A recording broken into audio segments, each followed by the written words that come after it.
I'm really drawn to stories that are about disruption, particularly in worlds that are seemingly impenetrable or invincible. So I've looked at the newspaper industry, and particularly the New York Times, and now Ivory Tower is about colleges which occupy a place in our culture of moral authority, and yet it is still something that is experiencing a great amount of change and disruption. That's a moment for an institution like that, where you get a lot of drama and a lot of conflict. My name is Andrew Rossi, and my film Ivory Tower is premiering in U.S. documentary competition at the 2014 Sundance Film Festival. So Ivory Tower is a documentary about college and about whether it's worth it, what we as students and as parents can get out of it, what it does well, what it doesn't do well, and really trying to look at the crisis that has started to unfold in the sector of higher education, because tuition rates are skyrocketing and student debt is becoming untenable. It's interesting, this is the first film in which I, as an interviewer, have actually sort of utilized my voice. I don't typically do that.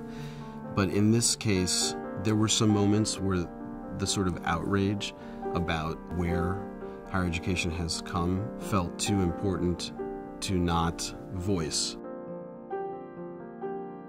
There are lots of examples historically when this country decided that it was important for people to get an education. We look at FDR's Second Bill of Rights, in which through the GI Bill, this country provided education for thousands of GIs. We look at Lyndon Johnson's Higher Education Act of 1965, creating the student loan system that has now sort of spiraled out of control, but nonetheless was premised on this idea that anyone should be able to access college, even if they don't have the money to do so. And then we look at the Reagan era, in which that view really shifted, and in fact, economists argued that higher education is a private good that allows people to have a wage premium. And so in that historical perspective, you get a range of ideas about whether college education is something that is a public good or a private good. Is the cost of college something that, like any consumer good, can continue to rise without any thought about how people pay for it? Or do we have an obligation as citizens, as Americans, to make sure that people can get access to this education at an affordable rate?